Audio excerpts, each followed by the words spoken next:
Всем привет, ребята!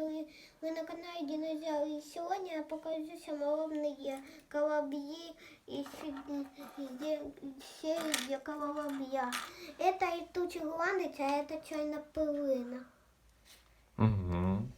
Тут у них есть крюк. Тут, Якорь.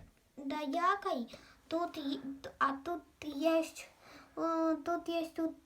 дядьки, которые стояют. Тут матрос стал на палубу еще осматривать. А вот капитан тут сидит. И тут, кстати, это летучий голландец. А вот тут, вот капитан тут стоит. Вот динамитник сверху разглядывает. А вот тут вот из галматы здесь стоит. И тут, тут есть вот эти шпалы, чтобы об шкалу не ломались колобри. Угу. И сапля пилачкая. Тут Ну, ще паруса ти з бумаги вирізав, Да. да? Да. Очень нравится ними играть, да? Да. М.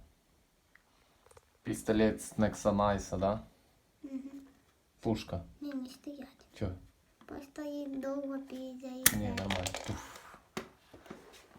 Такая. Может, когда-то покажем наши наборы Нексанайса, да, Кость? Да. Хорошо. Классные корабли, мне нравятся. Я их долго строю. Угу. Молодец. Это начало был космический корабль, потом я переделал на пилатский, доделал вот этот домик, Ага. сделал, прицепил вот это, и вот это прицепил, вот это и вот это, и еще палубу вот эту, и вот этих дядек. Мгм. А тут я сделал мачту, это маленький корабль, а это великий. И летучий голландец мне больше нравится, а чернопылина так себе. Ну, хоть это динамитник все разгромит. И этот крюк может тут так на палубу туда упасть и взять. И тут еще есть мужья, и они убивают всех людей на палубе. И тут еще есть огненные стойки, чтобы он быстрее плыл. Угу.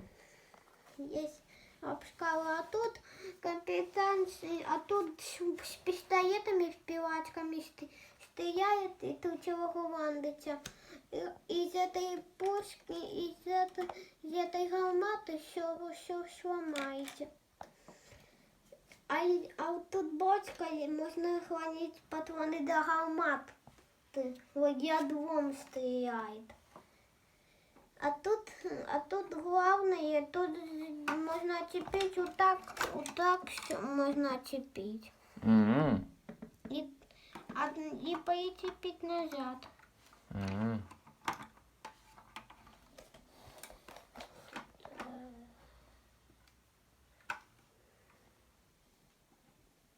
Ставь лайк и подписывайся на канал Динозавр. Пока-пока! Пока-пока.